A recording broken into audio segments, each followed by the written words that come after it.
अंतरराष्ट्रीय युवा विद्वान, जैन दर्शन में यूनिवर्सिटी टॉप व गोल्ड मेडलिस्ट, जैन सिद्धांत एवं न्याय विषयों को सरलता से समझाने वाले, यूएसए, इंग्लैंड, ऑस्ट्रेलिया आदि अनेक देशों में जैन धर्म की महती प्रभावना करने वाले, पंडित टोडरमल पुरस्कार, युवा विद्वत रत्न आदि अनेक पुरस्कारों से सम्मानित मूर्धन्य विद्वान डॉक्टर संजीव कुमार गोधा जयपुर द्वारा जानिए धर्म का मर्म।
जय जय जय नमोस्तु नमोस्तु नमोस्तु।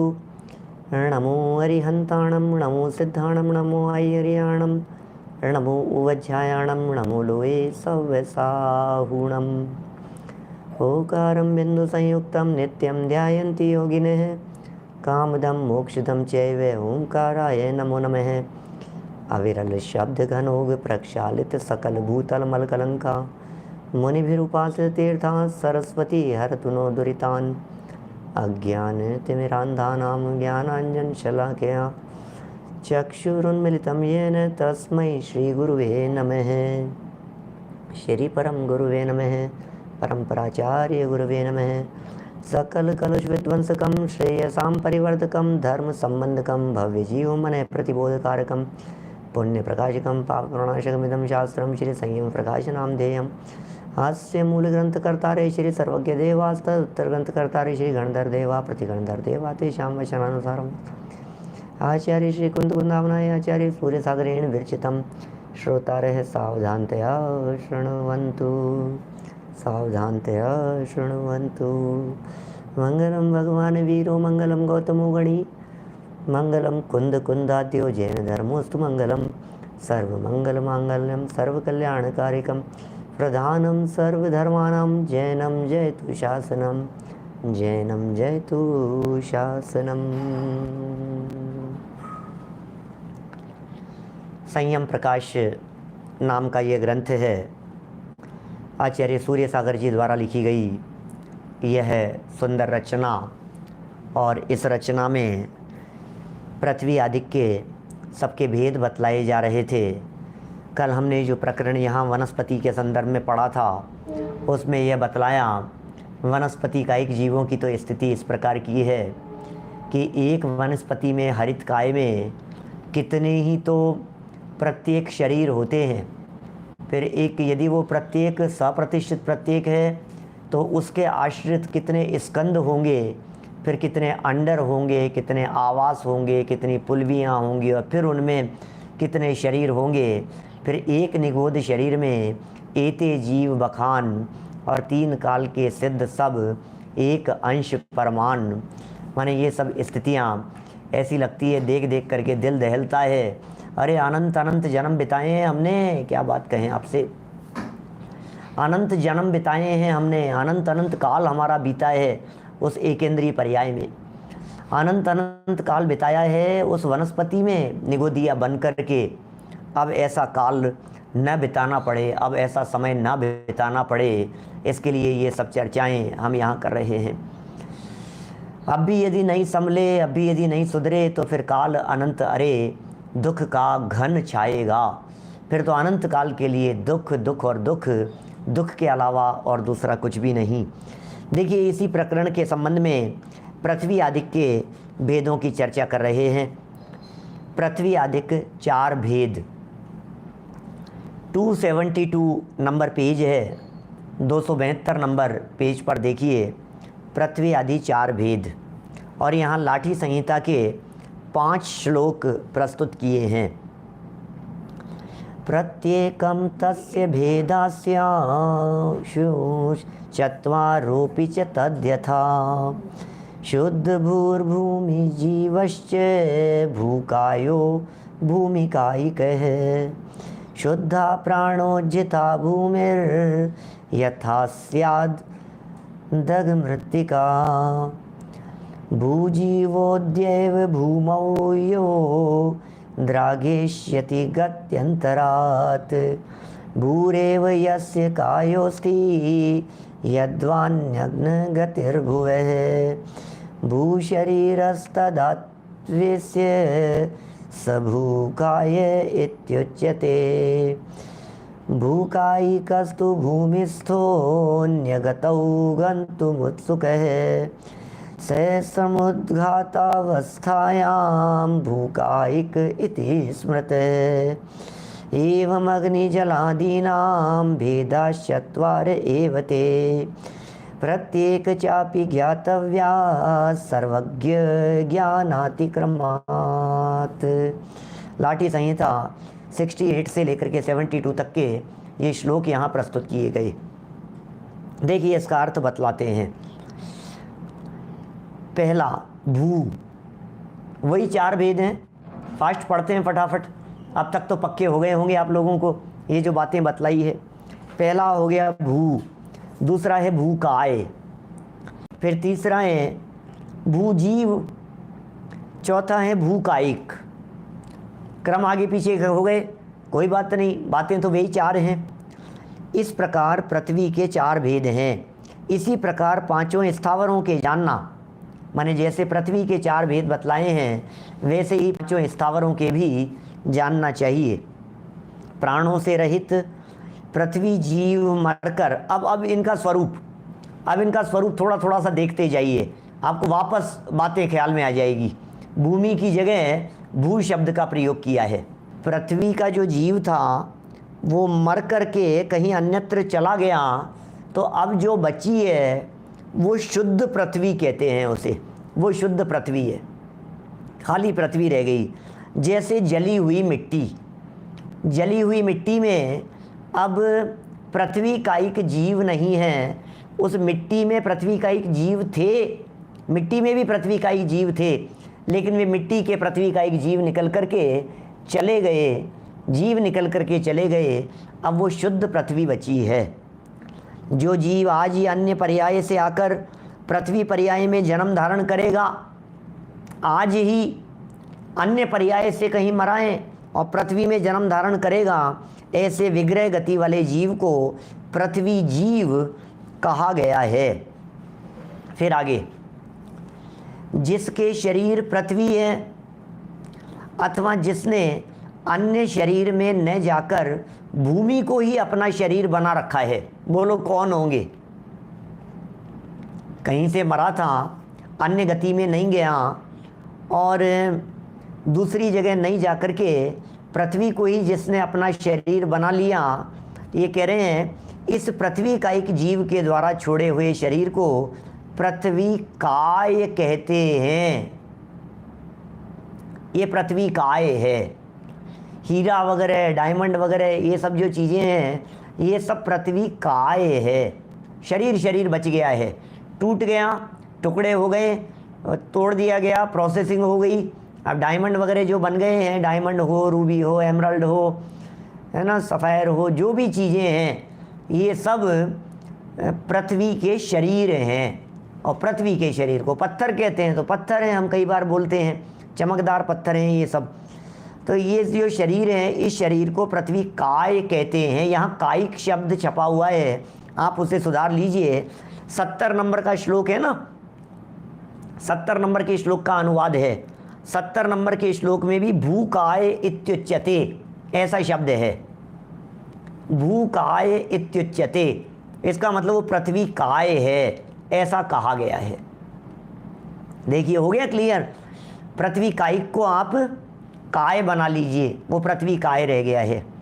भूमि कायिक जीव को, जो कि वर्तमान समय में भूमि में रहा है परंतु दूसरी गति में जाने को तत्पर है। अब देखो नई बातें बिल्कुल आज तक आपने कभी नहीं सुनी होगी, इस एंगल से बात बतला रहे हैं प्रमोद जी भाई साहब, इस एंगल से बात बतला रहे हैं, कभी नहीं सुनी होगी। अभी तक अपन ने इतनी बार ये 4-4 भेद पढ़ लिए काला साहब, 4-4 भेद कितनी बार अपन ने पढ़ लिए, लेकिन कभी भी ऐसी बात नहीं आई है। फिर नया प्रमाण लाठी संहिता में मिल रहा है। ये कह रहे हैं जो जीव वर्तमान में तो पृथ्वी में है, लेकिन वर्तमान में पृथ्वी में होते हुए मर कर के उसको कहीं दूसरी गति में जाना है, लेकिन अभी मरा नहीं है, मर के उसे कहीं जन्म लेना है। जहाँ उसे जन्म लेना है उस जगह को मरने के अंतर मुहूर्त पहले मारणांतिक समुद्घात करने वाला जीव जब आत्म प्रदेशों को निकलने पर वहाँ टच करके वापस लौट करके आता है तो उसे क्या कहेंगे? ऐसे मारणांतिक समुद्घात में रहने वाले जीव भी पृथ्वी कायिक है, वो जीव भी पृथ्वी कायिक है। क्लियर हो गई बात? इनको भी पृथ्वी कायिक ही कह करके पुकारा गया है। माने कभी अपन ने मारणांतिक समुद्घात वाली बात विशेष नहीं जानी थी, लेकिन यहाँ ये मारणांतिक समुद्घात की विशेष बात अपने सामने आ गई है। मारणांतिक समुद्घात वाले जीव को भी उसी रूप में पुकारा जाएगा, और होता ही है, इसमें कोई बहुत विशेष बात तो नहीं है। बस विशेष बात इतनी सी है कि कभी अपन ने बोली नहीं, सुनी नहीं, कही नहीं, इसलिए नई बात लग रही है। बाकी आश्चर्य की तो क्या बात है। मनुष्य गति का जीव मारणांतिक समुद्घात करेगा तो मारणांतिक समुद्घात के काल में भी तो मनुष्य ही कहलाएगा। कोई भी जीव, जल कायिक, अग्नि कायिक, वायु कायिक, जो भी जीव कभी मारणांतिक समुद्घात करे कहीं से भी, तो जिस जीव के द्वारा मारणांतिक समुद्घात किया गया है तो वापस लौट करके उसी गति का तो वो जीव है। तो यहाँ मारणांतिक समुद्घात वाले को भी पृथ्वी कायिकी कहा गया है। और इसी प्रकार अग्नि, जल, वायु और वनस्पति के भी 4 भेद सर्वज्ञ भगवान ने कहे हैं। हो गई बात पूरी। चलिए आगे।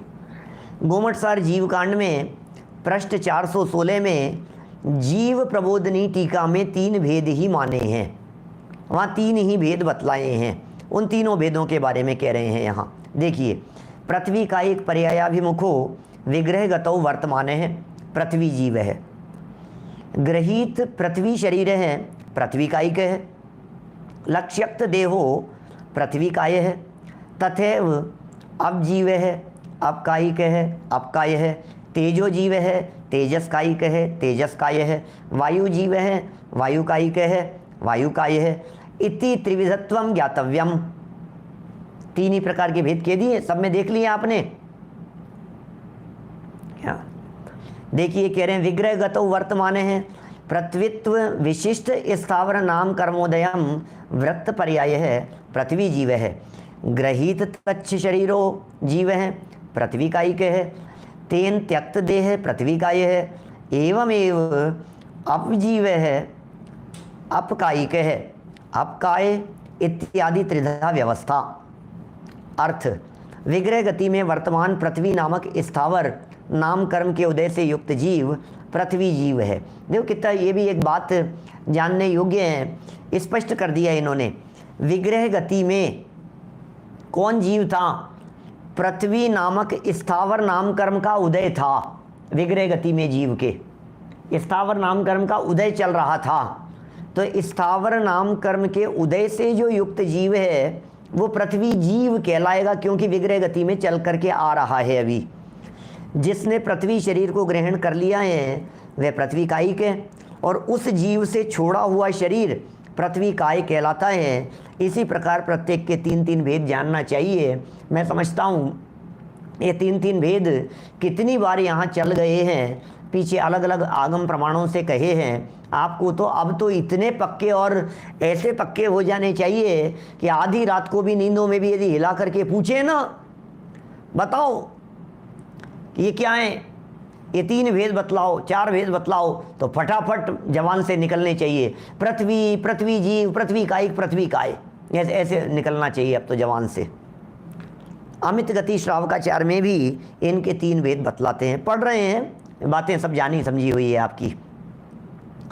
भेदांस तत्र त्रय पृथ्व्या काय कायिक तद्भव निर्मुक्त स्वीकृतागामी रूपा एवं परेश्वती। अमित गति श्रावकाचार्य का श्लोक है। पृथ्वी के 3 भेद हैं, पृथ्वी काय, पृथ्वी कायिक और पृथ्वी जीव। पृथ्वी कायिक जीव से त्यागे हुए शरीर को पृथ्वी काय, पृथ्वी शरीर को धारण करने वाले जीव को पृथ्वी कायिक, और जीव पृथ्वी कायिक होने वाला है वह विग्रह गति से पृथ्वी जीव है। इसी प्रकार जलादि में भी जानना चाहिए भिन्न भिन्न आचार्यों के द्वारा सचित्त का स्वरूप। चलिए, पृथ्वी आदि की चर्चा यहाँ हुई, अब सचित्त के स्वरूप के संदर्भ में बतला रहे हैं। बहुत लंबा प्रकरण है और बहुत सारी बातें रिपीट भी हो रही है। कहाँ कहाँ का है? यशस तिलक चंपू का प्रमाण दिया, पेज बदलिए 274 नंबर पेज पर। फिर भाव पाहुड़ का प्रमाण दिया, भाव प्राभृत 101 नंबर की गाथा। फिर मूलाचार का प्रमाण दिया पृष्ठ 360। पढ़ूंगा नहीं इन सबको, मैं सिर्फ प्रमाण पढ़ रहा हूँ। देखिए, मूलाचार गाथा 53 पृष्ठ 367 का। फिर अनगार धर्मामृत पृष्ठ 596 का। फिर सर्वार्थ सिद्धि सूत्र 32 पृष्ठ 136, सर्वार्थ सिद्धि अध्याय 7 सूत्र 32।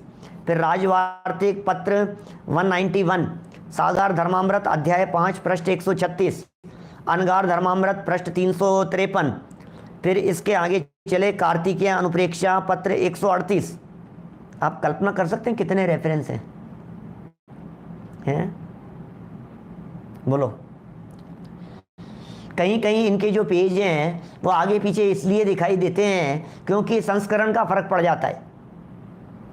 आज हम नए चक्र की क्लास ले रहे थे, हम जो किताब में से पेज नंबर बता रहे थे वो दूसरी किताबों में दूसरे पेज नंबर थे। क्या करें, जब एडिशन अलग होता है तो वो पेज बदल देते हैं, छपवाने वाले दूसरे होते हैं तो अलग जगह से छापते हैं। गाथा नंबर तक के अंदर एक आध नंबर ऊपर नीचे हो जाता है, कई बार ऐसा भी चलता है अलग अलग एडिशन में, बहुत बार हो जाता है।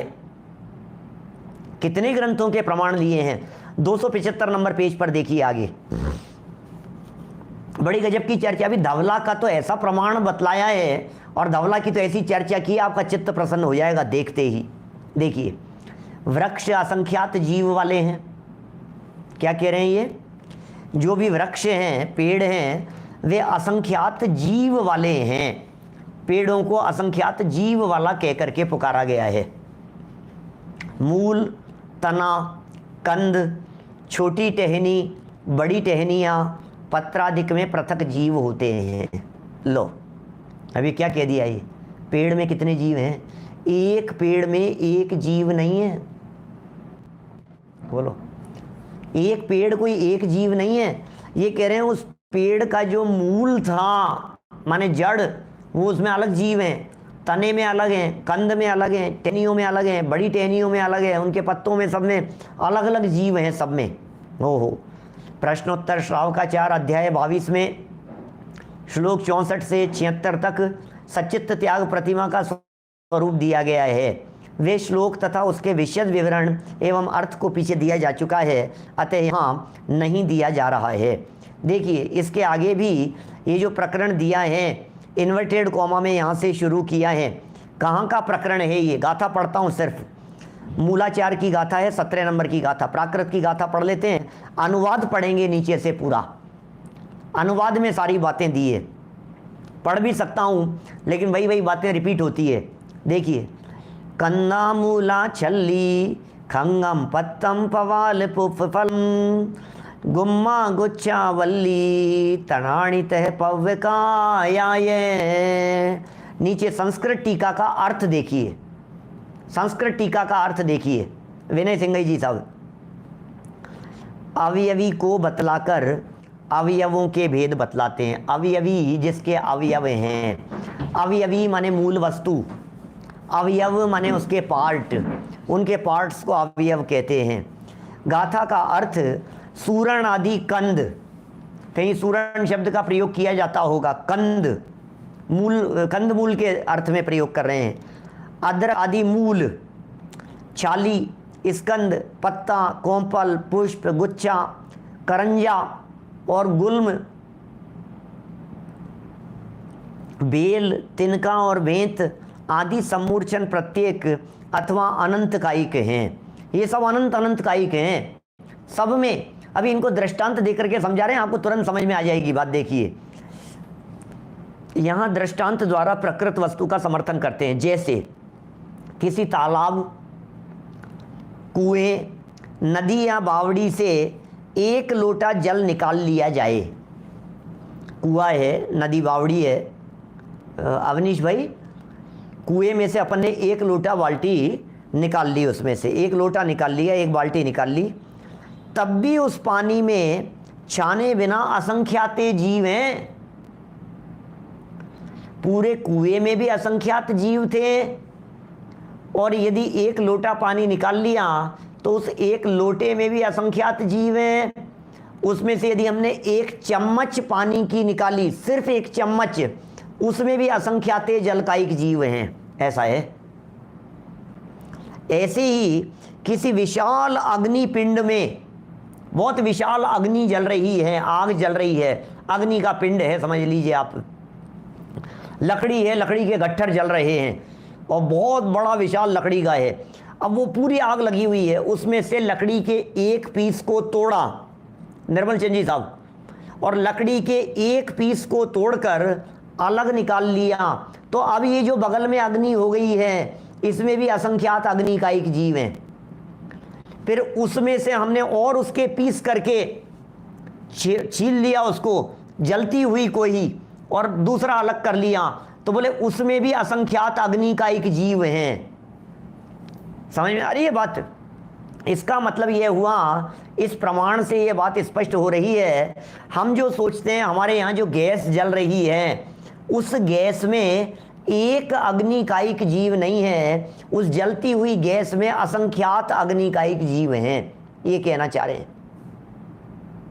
जीवों का परिमाण तो देखो आप, तीनों लोकों में ठसाठस भरे हुए इन जीवों की संख्या तो देखिए। ये अध्यात्म ग्रंथ की चर्चा चल रही है। जब इनकी हिंसा और इनकी वीराधना से बचने की बात हो तब चरणानुयोग समझना, जब इन जीवों की संख्या की बात हो तो कर्णानुयोग समझना, जब इन जीवों के स्वरूप की बात हो तो द्रव्यानुयोग समझना। सोच सोच करके दिमाग घूम जाता है। सही बात है सुदीप जी साहब। देखिए क्या लिख रहे हैं आगे। अग्नि की बात हो गई। ऐसे ही किसी विशाल अग्निपिंड में एक खंड तोड़ लिया जावे तो उसमें असंख्याते अग्निकायिक जीव हैं। यह बात प्रत्यक्ष देखी जाती है, क्योंकि यदि एक ही जीव हो मान लो तो दो कैसे हो जाएंगे? आप कल्पना कीजिए ना, जीव तो एक था, अब दो जीव कैसे हो गए? 10 जीव कैसे हो गए? उसी अग्नि में से तोड़ तोड़ करके दिया आपने, 10 निकाल लिए तो 10 अग्नि हो गई। वो तो बोले थे बहुत सारे, वो थे भी बहुत सारे। ऐसे ही वनस्पति में समझिए कि वृक्ष में, अब वनस्पति, ये तो उदाहरण दिया जलकायिक जीव का और अग्निकायिक जीव का एग्जाम्पल दिया है, और वनस्पति को समझा रहे हैं। समझाइए साहब। ऐसे ही वनस्पति में समझिए कि वृक्ष से फल पुष्प आदि तोड़ लिए जाते हैं। पेड़ से तोड़ लिए गए, फल तोड़ लिए गए, पुष्प तोड़ लिए गए, फल तोड़ लिए गए, पत्ते तोड़ लिए गए। उनमें भी अग्नि और जल की तरह असंख्याते जीव रहते हैं। लो क्या कह रहे हैं?